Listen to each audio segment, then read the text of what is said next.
Attention, il faut que je clappe. Ok, c'est parti. Let's go.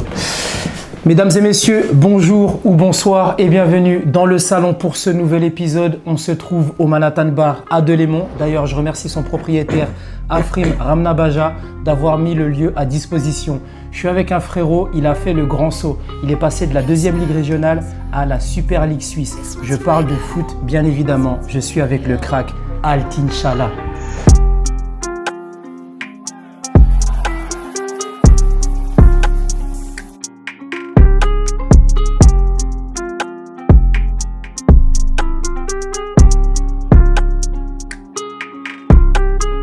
Altin, comment ça va? Ça va, hein. Ça va, tout va bien. Tranquillement? Tout va bien, ouais. On m'a dit à l'oreillette, frérot, qu'ils étaient tous sur ton dos, les médias du coin, ils voulaient pas lâcher ta veste, ils voulaient tous avoir une interview avec toi, mais aujourd'hui, tu es avec nous dans le salon. Du coup, je tenais à vous remercier, ton équipe et toi, de nous avoir accordé l'exclusivité pour cet entretien, frérot. C'est très, très fort. Non, ça fait plaisir aussi d'être là avec toi. Et je te remercie. Incroyable, incroyable. Comme tu l'auras deviné, on va parler un petit peu de foot, mais pas que. On va parler aussi de la personne que tu es en dehors du foot. Et avant de commencer, on va faire un petit échauffement et on va dresser ton portrait. Du coup, j'ai quelques petites questions à te poser. Est-ce que tu peux me dire où tu es né et quand, s'il te plaît? Je suis né le 18 décembre 2002 à Delémont. Et est-ce que tu as des frères et sœurs? J'ai un grand frère. Ok. Et quel rôle il occupe, que ce soit dans ta vie ou dans ta carrière? Il a un grand rôle. Ok. Si je pense que j'en suis là aujourd'hui, c'est aussi grâce à lui. Et ça fait plaisir d'avoir un grand frère comme ça. Quelles sont tes origines? Suisse, kosovar. Les gens qui te connaissent très très bien, tes proches les plus proches, comment est-ce qu'ils te définiraient en 4 mots? Je pense qu'ils me définissent en tant que gars simple, pas de prise de tête. Ok. Mais je vis au jour le jour, quoi. Ok. C'est pas forcément des mots qui me distinguent. Je suis un gars tranquille, quoi. Je fais ma vie de mon côté. Ceux qui sont avec moi, c'est bien. Voilà, quoi. C'est carré. Comment tu te sens aujourd'hui au moment où on parle là? Aujourd'hui, je suis très content. J'ai réalisé mon rêve, Dieu merci. Et c'est que le début, j'espère. Et je suis bien, malgré que j'ai pas eu le début que je voulais avoir. Pour tout footeux, je pense avoir une blessure comme ça, c'est pas facile. Mais c'est les épreuves de la vie. Et comme on dit, c'est une épreuve de Dieu et on va la surmonter quoi qu'il arrive. Ok, donc aujourd'hui t'es bien, t'es confiant. Ouais. Le meilleur reste à venir. Exactement. Incroyable. Ronaldo ou Messi? Personnellement, pour moi, c'est Ronaldo. Ok. Personnellement. Mais t'es gaucher comme Même Messi? si je suis gaucher comme Messi, etc., moi je suis plus Ronaldo. Ok, et un peu plus récent, Mbappé ou Haaland? Mbappé. Ah ouais? Ouais, Mbappé, Real Madrid. T'as capté.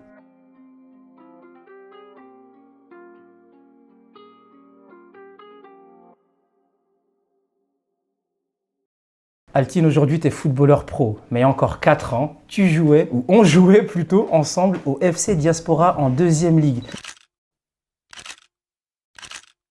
Ouais. Comment t'expliques un tel parcours? C'est de la chance, du travail ou un mix des deux? Les premières années, c'était du flou pour moi parce que je sortais d'une saison en Bekoka où, je ne vais pas me le mentir, j'étais au-dessus. Bekoka, c'est les juniors donc? J'ai fini meilleur buteur les 2 saisons. Combien de buts?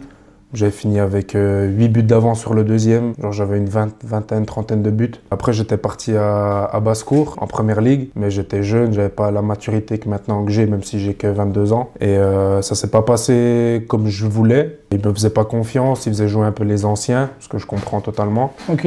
Et du coup, après, comme tu le sais, comme tu l'as dit, je suis allé à Diaspora. Je faisais mon apprentissage avec la plupart des gars qui étaient là. Apprentissage de quoi? Apprentissage mécanicien de production. D'accord. Parce que je voulais avoir un CFC avant de réussir dans le foot ou trouver ma voie, quoi. J'étais Ok. dans le flou, j'étais jeune, je savais pas ce que je voulais faire encore de ma vie. À l'école, c'était pas ça. C'était Donc, pas la... quand on parle de Diaspora, t'avais quoi? T'avais 18 ans du coup? Ouais, même un peu moins, 17, je crois. Ok, ah bah oui, t'es fin d'année. Ouais. 17 ans quand t'étais Ouais, à Diaspora. ouais, 17 ans. Donc toi, dans ta tête, c'était pas forcément le foot au début, c'était vraiment, il me faut un papier. D'abord, j'en parlais avec mon frère, ma famille et mes proches, même mes potes qui sont là maintenant. Ils me disaient, Altin, faut que tu aies un papier. Même mon patron, il me le disait. Ok. Faut avoir un papier. Puis lui, c'est patron d'entreprise. Il va pas te dire, fais que du foot. Il voulait aussi que je réussisse. Même s'il savait très bien que j'avais que le foot en tête. Ok. Mais j'étais obligé d'avoir un papier pour que si demain après-demain il m'arrive quelque chose comme maintenant, une blessure ou quoi, que j'ai une porte de sortie. Ok. Mais du coup, l'entourage a joué un grand rôle finalement dans ton évolution, dans tes prises de décision aussi. C'était pas qu'il te poussait que derrière à faire du foot, mais c'était vraiment genre sécurise un petit peu tes arrières. Tu connais, la daronne, elle voulait que j'ai un papier, pas que je fasse rien, quoi. Ok, incroyable. Du coup, tu l'as eu ce papier? Ouais, je l'ai eu. Ouais. Félicitations, frérot. Merci. CFC de mécanicien de production. Ouais. Incroyable, trop stylé. Toujours au niveau foot, parmi les différents coachs que tu as eus, est-ce qu'il y en a un qui t'a particulièrement marqué? Et si oui, pourquoi? Sans mentir, je pense que c'est le coach que j'avais à Delémont. Ok, Anthony Sirufo. Ouais. D'accord, pourquoi il t'a marqué? Il m'a marqué parce que c'est lui qui vient me chercher à Diaspora, de deuxième ligue. On était en première ligue, c'est quand même 2 niveaux d'écart. Et après, il a eu mon grand frère. Du coup, il savait, parce que j'étais toujours là quand j'étais petit, quand il s'entraînait. Puis du coup, il savait un peu les qualités que j'avais. Et puis, c'est quelqu'un qui me parlait énormément, qui me prenait après les entraînements, avant les entraînements, beaucoup de fois. Il m'expliquait mes défauts, mes qualités. Ok, donc genre très humain. Ouais, très humain. Okay. Très humain. Puis moi, j'ai besoin de quelqu'un comme ça qui me parle, qui me dise, même quand tout allait, il me disait mes défauts, même si tout allait bien, tu vois. Ok. Et puis c'est ça qui a fait la différence, je pense. D'accord. Et c'est un des premiers, du coup, qui t'a fait confiance. Ouais. Donc, grosse casse-d'aide au frérot Anthony Sirufo s'il voit l'interview. À quel moment, justement, t'es arrivé à Delémont, t'as fait le saut de deuxième ligue régionale à première ligue. À quel moment tu t'es dit, ok, là, c'est du sérieux, il y a un truc à faire, il y a moyen d'aller loin dans le foot? Moi, sans mentir, même quand j'étais au Team Jura, j'avais 13-14 ans, j'avais la DA de réussir, tu vois. Tu as toujours eu confiance en ton karaté? Toujours. Tu connaissais ton karaté? Toujours. Tu savais que tu allais le faire? Même quand on jouait avec Diaspora à je sais pas où, j'avais la DA que j'allais réussir quoi qu'il arrive. C'est quoi le match dans ta carrière qui t'a le plus marqué, dans ta jeune carrière? Maintenant, je veux dire que c'était le match contre Sion. Ils sont fatigués avec donc Chala contre Lindner. Le gaucher, là aussi, le contre-pied, le pied ouvert. 1-1 dans cette séance de tir au but. Mais après, on a eu 2-3 avant en coupe avec Delémont. On a fait un beau parcours. On a battu Saint-Gall.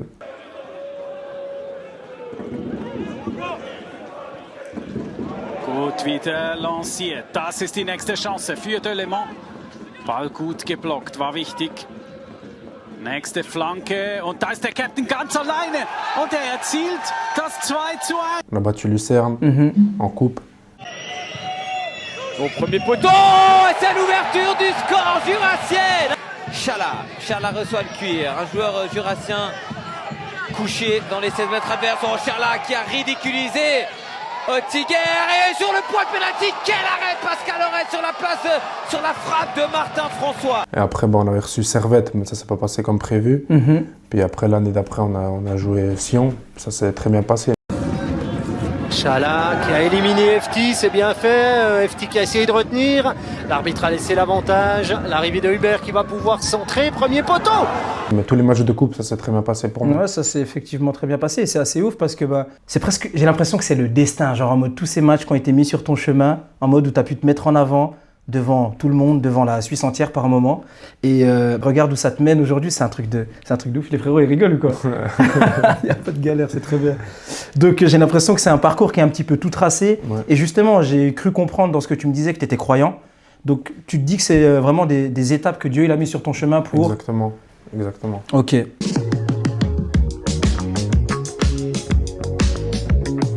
Par exemple, le match contre Lucerne, avant le match de Servette, c'était en novembre 2023, si je ne me trompe pas. Ok. J'étais au taf toute la journée, de 7h à 16h. D'accord. J'ai travaillé comme une personne normale. Après, je me suis focalisé sur mon match, quoi. Par exemple, de 7h à 17h, j'étais focalisé sur mon travail. D'accord. À l'entreprise. T'es sorti du taf, t'allais faire du sale contre le Lucerne. Voilà, incroyable. Ça. Donc normal, sans trop de pression. J'ai jamais été un gars qui… Après, j'ai mes petits trucs à moi d'avant-match. Et après, c'est de l'instinct, quoi. Ok. Je te parlais de chance avant, justement, mais quand on apprend après ta signature officielle, 2 semaines après ta signature officielle au FC Sion, tu te blesses. Comment, mec, tu vis une telle épreuve? Comment c'est quoi la première chose que tu t'es dit? La première chose, c'est… entre guillemets, pourquoi moi? Ok. Après tout ça, tous ces efforts, tous ces sacrifices, Et tu rentres dans une phase où tu es dégoûté, t'es mal, tu pleures, t'es dans T'as le... pleuré? Ouais. T'as peine. Non, je rigole, je t'embête, frérot. T'es mort. dégoûté, Ouais, t'es dans le flou. Après, encore une fois, Dieu merci, j'ai les proches à côté qui m'ont aidé. Mes potes, mon frère, ma famille, quoi, ils m'ont appelé. Même les gars de l'équipe, je les remercie, ils sont passés. Le directeur sportif, il est venu. Le coach, il m'a appelé. Ok. Tu t'es senti soutenu quand même dans tout ça. À mort. Ok. C'est la première fois que tu te blesses aussi gravement au foot? C'est la première fois que je me blesse tout court. Waouh. Parce qu'en fait, je me blesse en camp, quand on est à Crans-Montana. Je fais un faux mouvement tout seul. Et sur le moment, j'ai vraiment très mal. Et en plus, dès que je tombe, il y a 2-3 coéquipiers, ils disent « Ah, les croisés ». Ok. Tu vois. Puis moi, je me dis « C'est pas possible, j'ai mal entendu, c'est pas vrai ». Et le lendemain, je m'entraîne pas. Et on descend après, parce qu'on avait fini notre camp. Et je m'entraîne toute la semaine. Donc, tu as fait une semaine d'entraînement après t'être blessé? 2 fois par jour. D'accord. Je m'entraînais toute la semaine. Grosse douleur ou? Quand je jouais, etc., j'avais pas de douleur. Ok. C'est juste quand, par exemple, je faisais un saut Ouais. ou les trucs comme ça. Nous, on fait beaucoup de prévention avant les entraînements. D'accord. Avec des sauts, des changements de direction. Là, j'avais une petite douleur, mais je me dis c'est une douleur de fatigue ou tu vois. Et je parle avec les gars, je parle avec le coach. Il me dit ton genou il est enflé, on va pas prendre de risque. Parce qu'il me disait d'aller faire l'IRM, tu vois. Puis moi je disais mais non, ça va, je me suis entraîné toute la semaine, etc. Genre tu voulais pas? Ouais, je voulais pas. Ok. Moi je voulais jouer. Tu viens d'arriver, la seule envie que t'as c'est de mettre le maillot puis de courir, tu vois. Et ils me disent non Altine, on prend pas de risque, ton genou il est enflé et je vais faire l'IRM. Et ils me font la technique du tiroir là. Ils te prennent ton genou vers le tibia puis ils font clac clac. Ok. Et sur le moment, ben ils voient rien, tu vois. Ok. Parce que normalement, quand tu fais ça, bah, tu sens un truc bizarre, quoi. Ok. Je sais pas comment le décrire. Et le lendemain, j'ai rendez-vous à la Souva Ok. pour voir le diagnostic, quoi. Et j'arrive, je vois les physios, le gars qui m'a fait l'IRM et le docteur de Sion. Ils s'étaient tous Ils réunis? étaient tous réunis. Ok. Et moi, je me dis, ah ouais, c'est bizarre. D'accord. Déjà qu'ils soient là, c'est chelou, tu vois. Ok. Puis ils me disent, le docteur du club, il me dit, Altine, on est désolé, mais rupture des ligaments croisés, t'en as pour 6 à 12 mois. Ok. Puis moi, j'entends pas le 6, j'entends que le 12. D'accord. Et du coup, je pleure direct. Et bah après, tu rentres dans une matrix où t'es déçu, quoi, tu vois. La première pensée que j'ai eue, c'est j'ai déçu mes proches, etc., tu vois. Ok, donc tu t'es senti genre coupable? Coupable, ouais, Ok. clairement. Et après, ben, j'ai eu 2 semaines, je crois, avant de me faire opérer. Ils me disent, Altine, si tu veux, tu peux prendre des vacances, tu peux partir, tu peux faire ce que tu veux. Moi, j'ai dit non, j'ai envie de me faire opérer le plus rapidement possible. D'accord. Et après, ben, je vais voir le chirurgien. Et il y a ma mère, mon agent, mes neveux, il y a tout le monde. Et, Tout le monde qui a fait le déplacement? Ouais, tout le monde qui a fait le déplacement. D'accord. On va le voir. Puis il me dit, viens, je veux juste voir ton genou. Puis là, ben, c'était refroidi. C'était 2 semaines après que je me blesse. Il me fait le technique du tiroir, justement. Puis j'ai cru mon genou, il allait sortir. Ok. J'avais, t'as eu- ouais, vraiment, je sentais plus rien dans mon genou, quoi. Ok. Puis là, il me dit, ouais, c'est sûr à 100%. Parce que moi, je me disais, peut-être qu'ils se sont trompés dans l'IRM ou, tu sais, T'avais quand même un espoir Ouais, j'avais une après. lueur d'espoir encore en moi, tu vois. Ok. Puis lui, il me dit, tu veux qu'on t'opère quand? Je dis le plus rapidement possible. Puis du coup, c'était la semaine d'après direct. D'accord. Je me fais opérer le 16, c'est un mercredi. Je reste jusqu'à vendredi Ok. à l'hôpital. Et après, j'ai samedi, dimanche, lundi de libre. Je rentre ici, Ok. voir la famille et tout. Il y a même mes potes qui viennent manger à la maison et tout. Bah après, je reprends le mardi, je crois. Puis là, c'est des exercices, apprendre à marcher avec les béquilles. Ou un peu, j'ai même des exercices où ils mettent, ça s'appelle BFR. Ouais. Ça te compresse ta cuisse et ton sang ne passe pas. Puis c'est comme si tu as du poids en fait. D'accord. Et j'étais couché comme ça, puis je devais lever ma jambe gentiment, tu vois. Ok. C'est là que tu commences, c'est ça, c'est les premiers exercices. Ok. Où ils mettent ces élastiques, c'est pour les étirements. Ils mettent un élastique, puis je dois lever ma jambe comme ça, garder l'extension complète. Ok. Et là, c'était vraiment dur. Parce que D'accord. j'avais des douleurs vraiment beaucoup. Donc tu peux travailler dans la douleur quand même, Ouais, même après ouais. l'opération comme ça? Ouais. Je remercie ma mère qui est venue pendant presque plus de 10 jours me suivre. Elle m'emmenait à l'entraînement, elle venait me chercher. Après, elle faisait les déplacements ou elle était chez toi? Elle était chez moi, elle dormait avec moi. D'accord. Et elle faisait les déplacements, elle m'aidait, que ce soit à manger ou etc. La daronne, les amis. La daronne. C'est un truc de ouf. Dis-moi combien de femmes es-tu sûr d'aimer toute ta vie? Ou sur la tête de qui les frères te jurent tous qu'ils ont raison? Et après, dès que j'ai enlevé les 2 béquilles, après, j'avais pas le droit encore de rouler. Et ils m'ont mis un chauffeur à disposition. Petit chauffeur, tranquillement. Pendant combien de temps? Pendant le temps que je puisse rouler, ça veut dire une dizaine de jours. J'ai commencé après la piscine, à la Souva. Tu sais nager? Mais l'eau, elle me venait là, ça. Okay. Du coup, mais tu sais nager ou pas? Ouais, je sais nager. Je devais faire un test pour voir s'ils pouvaient me laisser dans le bassin. Je devais nager et tout. Mais quand j'entends ça, mec, ça prouve à quel point justement la prise en charge, elle est pro, elle est de A à Z, c'est tac, tac, tac. C'est un autre monde. C'est ça aussi qui différencie le monde professionnel du monde amateur? Clairement. Clairement. La prise en charge. Tu rentres dans un monde où moi, je m'y attendais pas que ça soit comme ça. Ça s'est fait tac, tac, opération 2 jours après, tu vois. Tout était dédié, quoi. Donc ta remise en forme, elle aurait pu durer plus longtemps si tu avais été au niveau amateur, par exemple. Moi, j'ai un pote à moi, il s'est fait les croisés. Là, ça va faire 10 mois, il joue toujours pas, tu vois. Ah ouais. Quel conseil tu donnerais à un joueur qui vit un moment compliqué comme ça? Franchement, de se ressourcer, c'est très important. De s'entourer de très bonnes personnes, des personnes saines qui sont là pour toi, pour ton bien, et de quand même essayer de parler. Parler, c'est très important. Ok, stylé. De dire ce que tu penses. Et après, encore une fois, une blessure, c'est très compliqué. Mais après, chaque mal, il y a un bien. Il faut savoir surmonter la pente, entre guillemets. C'est quoi la plus grande leçon que le foot t'ait apprise à ce jour? De ne pas brûler les étapes. Ok. T'as le sentiment d'avoir brûlé des étapes? Je pense... En arrivant à Sion, je pense que je voulais trop bien faire. Je voulais montrer. Ok. Et je pense que mon corps m'a rattrapé. Ok. Puis c'est ce qui s'est passé, quoi. D'accord. Mais pour le peu, est-ce que tu as montré quand même un peu? Ouais, j'ai essayé de montrer un peu. T'as fait des... Ouais, j'ai essayé de taser un peu. Incroyable, t'as dribblé des bougs et tout. Ouais, un peu, j'ai essayé. Incroyable.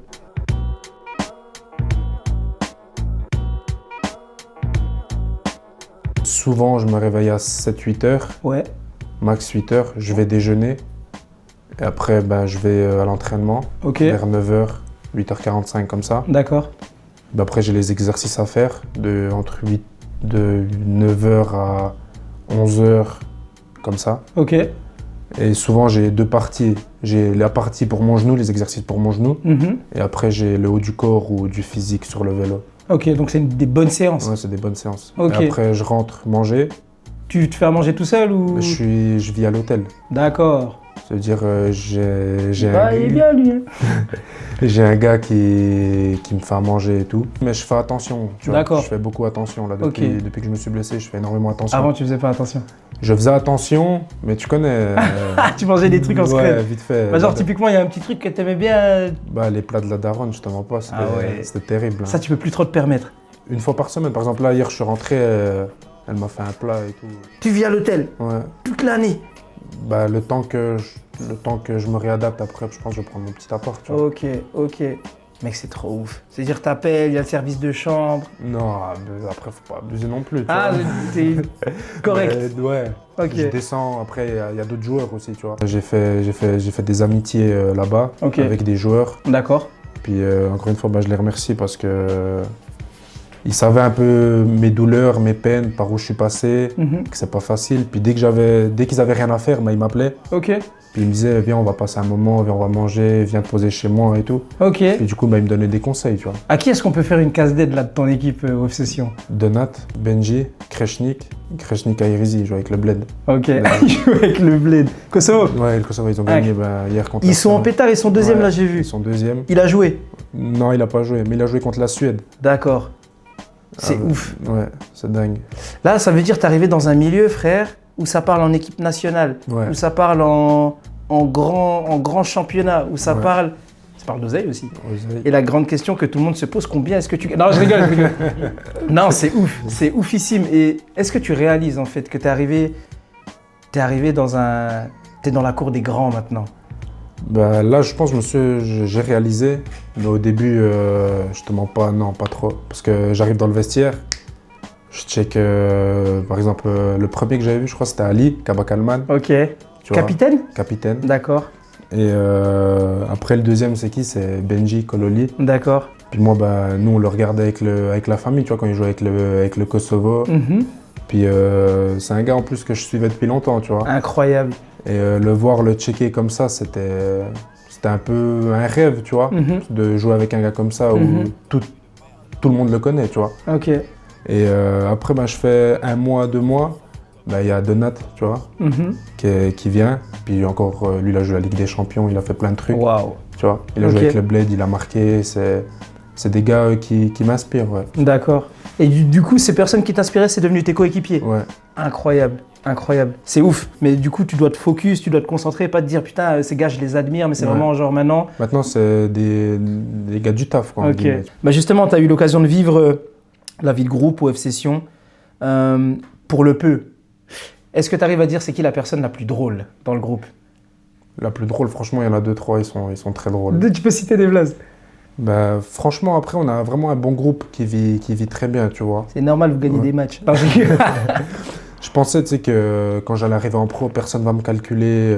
Tu vois, tu as des appréhensions, tu vois, quand tu arrives. Mais franchement, tout s'est bien passé, tout le monde m'a bien intégré. Ok. Mais pour revenir, ouais, Crèche, il est vraiment drôle. Et la personne la plus sérieuse? S'il me voit, c'est Anthony Ratiopi. Carré, avant les entraînements, il fait 100 pompes, 100 abdos, Ok. 3000 tractions. Ok. Il fait plein de trucs. Ça veut dire que tu es dans FIFA là? Ouais, là, je suis dans FIFA. C'est Ouais. quoi ta note? Là, je crois que j'ai... Combien? 61. Tu penses que tu peux arriver à combien? Si je peux approcher les 80, ça serait pas mal. Ok. Mec, c'est trop ouf. Là, je parlais avec un frérot, il est dans FIFA. lui. Ouais, ils m'ont fait une sale tête. Hein. C'est vrai, ils t'ont mis Ouais. des crampons bizarres et Ouais, tout. ouais. Après, j'ai des frérots, ils m'ont augmenté la note et tout, ils m'ont fait des trucs de fou. 94 de vitesse. Moi, tu vois, 94 toi. Non, c'est pour ça. Il y a ton grand frère ici avec nous. Est-ce que tu arrives à me dire ce qu'il représente pour toi? Le rôle qu'il occupe, on sait déjà, dans ta carrière footballistique et personnellement, mais qu'est-ce que ton grand frère, Léander, il représente pour toi? Le grand frère, hein.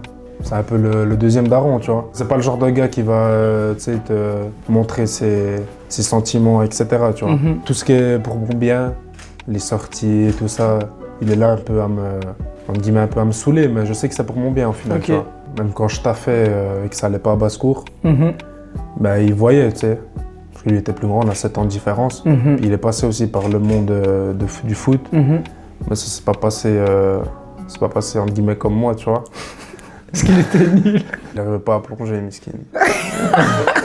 Mais, Non, c'est beau. même quand j'étais par exemple en apprentissage, bah, il a taffé aussi avec moi.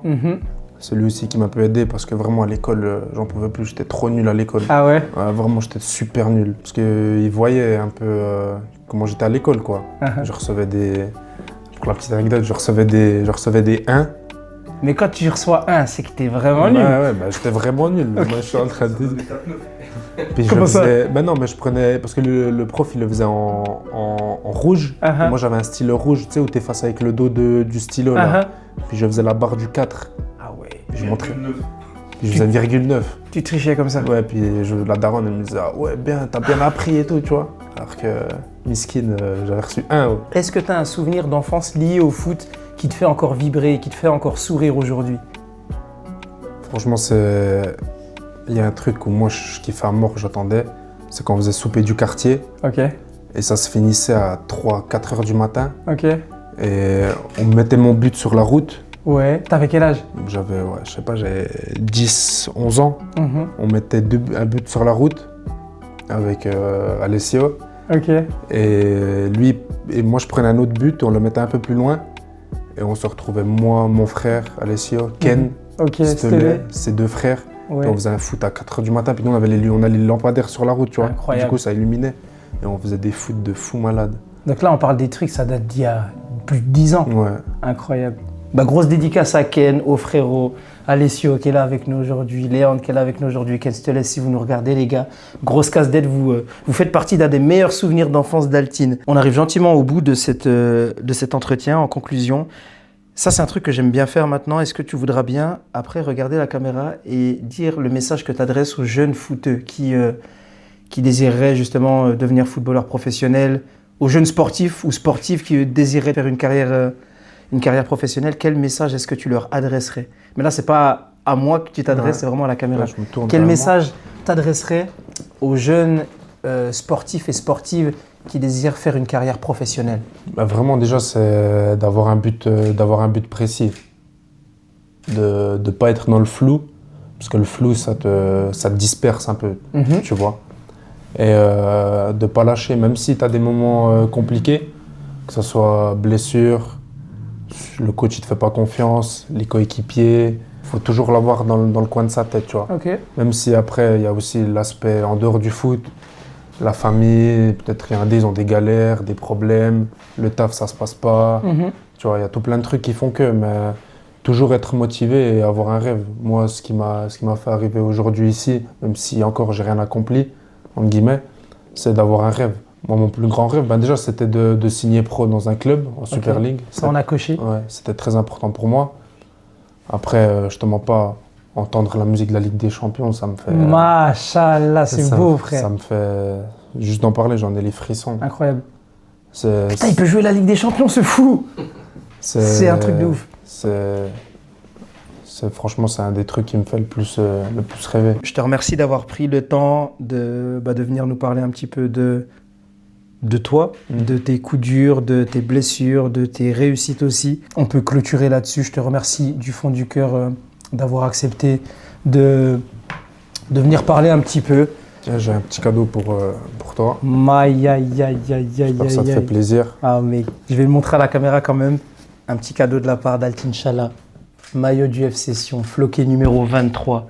On espère voir ce joueur en Ligue des Champions, les amis. C'était Brian Zola. On était avec Altin Chala dans le salon. Merci infiniment d'avoir regardé la vidéo. C'était un plaisir. On a échangé, on a discuté un petit peu.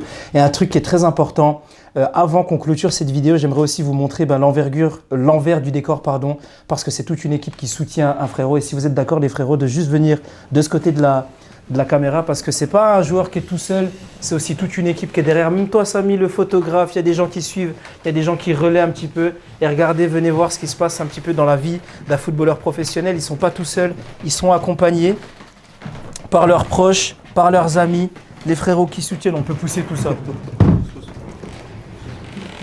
Et c'est ça aussi la beauté, c'est savoir vous entourer des bonnes personnes, savoir vous entourer des frérots qui font en sorte que vous brillez, que vous montez, des gens qui ne vous jalousent pas, mais au contraire vous poussent en avant. Donc les gars, merci de soutenir le frérot, merci d'avoir fait en sorte qu'il soit aussi bien entouré. Et merci d'être venu aujourd'hui. Là, le projet, c'est de boire un petit peu d'eau gazeuse, un peu de coca, manger des chips. Mais en tout cas, bravo et merci Altin, mon frérot. Merci à toi. Grosse ce fort. On est ensemble. Merci beaucoup d'être venu, les G. Merci beaucoup. Merci de soutenir. On est en bleu sang. On est en bleu sang de ouf. Leander, mon gars. Ça bouge pas. Merci infiniment. C'est très fort. C'est très fort. Ah, c'est pas grave.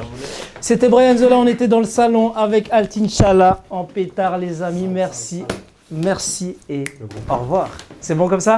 La famille c'est le moteur, les poteaux c'est la matière. On vise les grands championnats, ouais c'est fini le football amateur. Couronne sur deux têtes de ma mère, chop équipé pour mon père. J'offre protection à mes sœurs et j'ai du respect pour mes frères. Ben ouais c'est ça ma vie, tout pour les autres y'a même pas de galère. Ben ouais c'est ça la vie, faut avancer quand t'as pied dans la mer.